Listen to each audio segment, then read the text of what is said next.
పక్కింటి అమ్మాయి సినిమా చంద్రమోహన్తో తీశారు. దానికన్నా ముందుగానే రేలంగి గారితో ఈ సినిమా తీశారంట.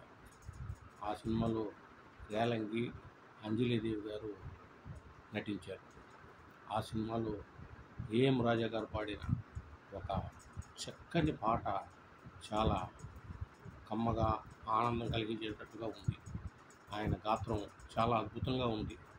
ఇది నా కలయేమో, నా జీవిత ఫలమేమో అని చాలా చక్కటి సాహిత్యంతో కూడుకున్నటువంటి ఆ పాట చాలా మనసుకు ఆహ్లాదాన్ని కలిగించేటట్టుగా ఉంది.